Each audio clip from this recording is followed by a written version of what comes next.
Okay, good morning. So this is one I've been meaning to do, but I've been sort of caught up answering a lot of questions and doing videos on those as well, which is wicked. So keep them coming because it's brilliant. You got to remember, when you've been watching all this for 2 years, I mean, some people in the comments, brilliant, they've been following this for like 7 years, 10 years, 20 years. Total respect, because 2 years absolutely did my tree, and I tell you, stressed me out crazy until I started seeing the white hats strategy of taking it back. Once you see that the good guys are winning, you begin to see the sort of stuff that the elites are doing is quite comical, because they have been clutching at straws for way too long. So climate change is one I wanted to talk about, and let's see if this video gets blocked. Climate change is the biggest scam the world's ever been put across. It's just crazy. Even some of the top financial experts have said it's a frigging scam. So the governments around the world, along with the World Economic Forum, have been pushing this climate change agenda and carbon charges and carbon footprint and bollocks.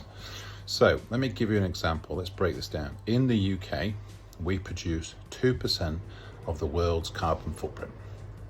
That basically means, and this has been documented as well, that if the UK was to sink into the ocean, it would make absolutely zero impact on the entire world's carbon footprint.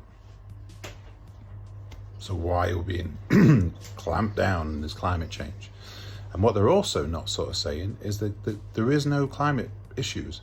The globe goes through phases. It goes through a warm phase and a cold phase. Every time we go through a warm phase, they start jumping on this shit about climate change.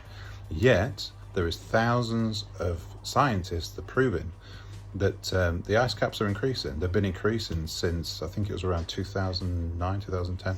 They've been increasing, not decreasing. It's all a load of bollocks. It's all to do with fear and scare tactics of trying to take control. And this is one of the best examples I heard as well.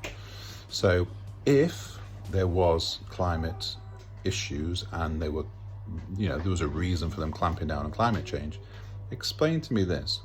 Why is there all these millionaires and billionaires, why do they have all these properties on the coastline? In these massive millionaire beach houses and stuff that they've got.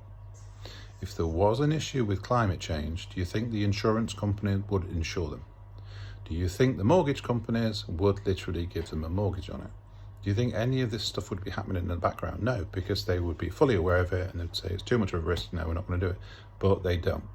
So if it's fine, because what's the worst case scenario? They're saying, oh, the seas are going to raise by 10 feet. Now, I've seen multiple videos and research and stuff like that where there is places around the world where they've carved dates in rocks and marked the sea level. It ain't even bloody moved. It's barely moved at all. So it's all bollocks. It's absolute bollocks. It's all scare tactics. And they're using this climate change agenda to clamp down on everything and get us to electric cars and all that sort of stuff. But there's so much more to it. There's one about carbon tax, and there's the biggest thing that they're not talking about is the fact that plants need carbon dioxide to grow.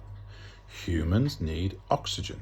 Plants produce oxygen and they consume carbon dioxide. We consume oxygen and we produce carbon dioxide.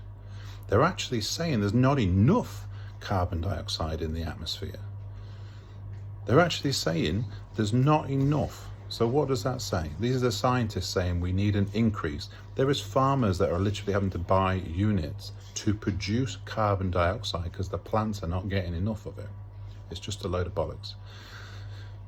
We literally are in a cycle with the planet.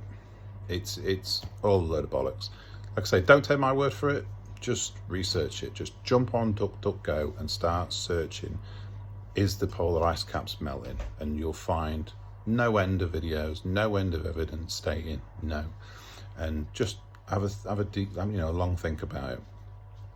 We work hand in hand with the plants and the trees in the entire world. If we were to reduce the population, there will be even far less carbon dioxide. If we started removing all these things that reduce carbon dioxide, the long knock-on effect is we're literally killing the planet. Crazy, isn't it? So don't believe what they say, and I say don't just take my word for it. So research it. Have a look for yourself. There's plenty of it out there. There's oceans of information out there. Anyway, that was another one I wanted to nail in. I'll speak to you soon. Like and follow for more.